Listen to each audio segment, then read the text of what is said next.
Today's program is brought to you by OTCStockShark.com. For the latest and greatest OTC and Pink Sheets information, sign up for your account at OTCStockShark.com. Thank you for tuning in to TBC Today. I'm Brandon Vincent. And I'm Angelina Soriano. In financial news, stocks finished lower for a second consecutive day as disappointing revenues from utilities and consumer companies pushed aside a handful of strong earnings reports, though the market remained on track to close out the best month since July of 2009. The Dow Jones Industrial Average climbed back from a triple-digit intraday decline in afternoon trading, but sank again before the close to settle down 30 points or 0.2% at 10,467. Despite choppy trading, the blue chip index has gained more than 7% so far this month, on pace to post its biggest monthly gain since July of 2009. A flurry of disappointing second quarter revenue and guidance reports stung the utilities, consumer staples, and technology sectors, but financial companies strengthened in the wake of encouraging earnings. With only one session of trading left in July, the major benchmark indexes are poised to notch gains of about 7%. Investors said some earlier enthusiasm around second quarter earnings was waning as investors looked ahead to release a new second quarter gross domestic product estimate and key data points next week. In U.S. news, a federal judge blocked the most controversial parts of Arizona's immigration enforcement law from going into effect, a ruling that at least temporarily squashed a state policy that had inflamed the national debate over immigration.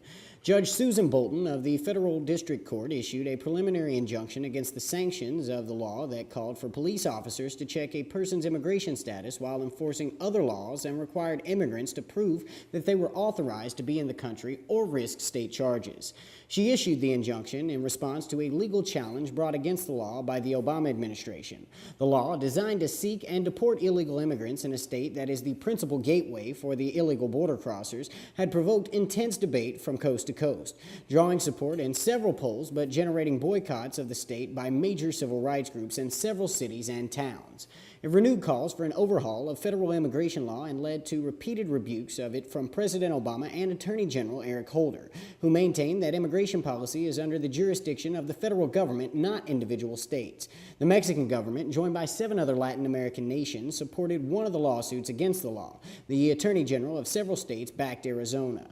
The ruling came 4 days before 1,200 National Guard members were scheduled to report to the southwest border to assist federal and local enforcement agencies there, part of the Obama administration's response to growing anxiety over the border and immigration that has fed the support for the law. Judge Bolton, appointed to the bench by President Bill Clinton, did allow some less debated provisions of the law to go into effect, including one that banned cities from refusing to cooperate with federal immigration agents. But she largely sided with the arguments in a lawsuit by the Obama administration that the law, rather than closely hewing to existing federal statutes, as its supporters have claimed, interferes with long-standing federal authority over immigration and could lead to a harassment of citizens and legal immigrants. In international news, an Airbus A321 operated by Pakistani carrier Air Blue crashed into heavily forested hills near Islamabad in foggy weather and rain, killing all 152 people on board. The plane was at the end of a 2-hour flight from Karachi to Islamabad, Pakistan's capital. It went down in forested hills north of the city after being asked by airport traffic control to bank around before landing. There were 146 passengers and 6 crew aboard. At least 2 American citizens and 1 Austrian were among the dead. Air Blue spokesman Raheel Ahmed said the plane was in excellent condition and there were no technical faults when it took off from Karachi. The aircraft was commissioned in 2000 and used by Air Blue, a privately owned carrier, since 2006. Interior Minister Rahman Malik said the possibility of sabotage couldn't be ruled out. We are investigating the crash from all aspects. He said the plane had strayed into a no-fly zone. Nothing is sexier than a strong, toned body.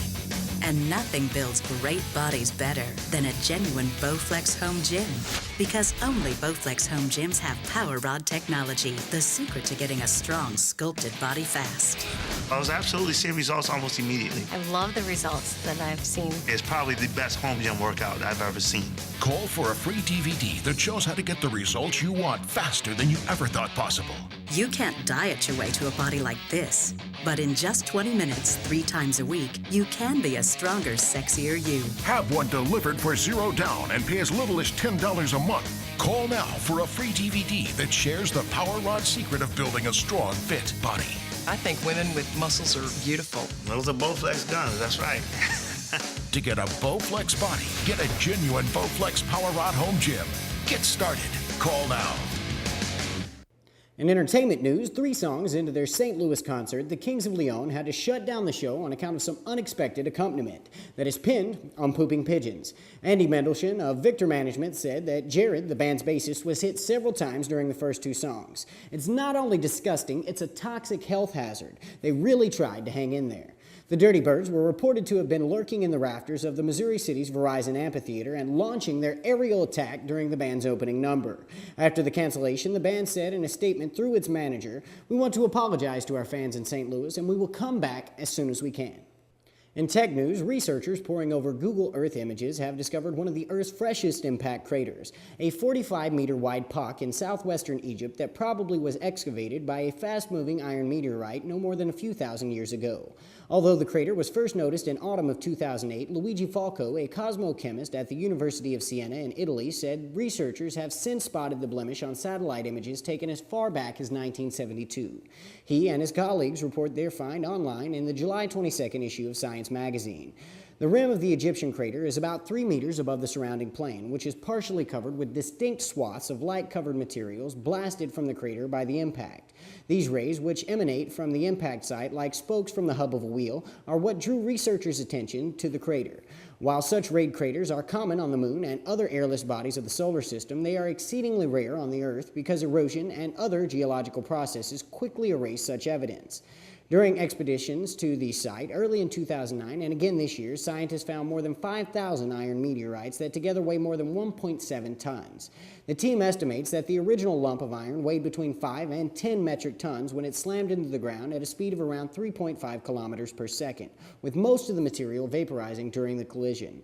Analysis of soil samples from the site and sand fused into glass by the impact's intense heat and pressure may help the team estimate when the event occurred. Preliminary analysis suggests that it happened sometime during the last 10,000 years, but probably no more than 5,000 years ago. In travel news, high-speed rail may be getting lots of attention from the Obama administration, but it turns out the transportation success story of the last few years is the bus. At a time when flights have been cut and ridership on trains has been relatively flat, traveling by bus has been on the rise. Last year, according to a DePaul University professor who has studied the decline and comeback of bus service, said it has increased by 5% and it rose nearly 10% in 2008. In fact, when the team started their research, they began studying why travelers shun buses. They found themselves in the midst of a turnaround. While 18 to 35-year-olds were the first to embrace new bus lines like Megabus and Bolt Bus, which offer cheap express service between major cities in the Midwest and Northeast, the appeal of bus travel has expanded to include business travelers and riders older than 35 who want to avoid the stress of driving. While the appeal of bus travel has long been low, what has spurred their revival is the focus on improving the entire experience, from ticketing to arrival. Here are ways new lines like Megabus and Bolt Bus have transformed bus service into a cool way to get around. Megabus and Bolt Bus primarily sell tickets through their websites, and though both companies also sell tickets over the phone, they charge $3 extra for reservations booked by an agent. Bolt Bus even has a mobile site so passengers can more easily buy a ticket using a smartphone. Your receipt is sent by email or text message and serves as your boarding pass, which you can print or show to the driver on your phone. Thank you for tuning in to TBC Today. I'm Brandon Vincent. And I'm Angelina Soriano.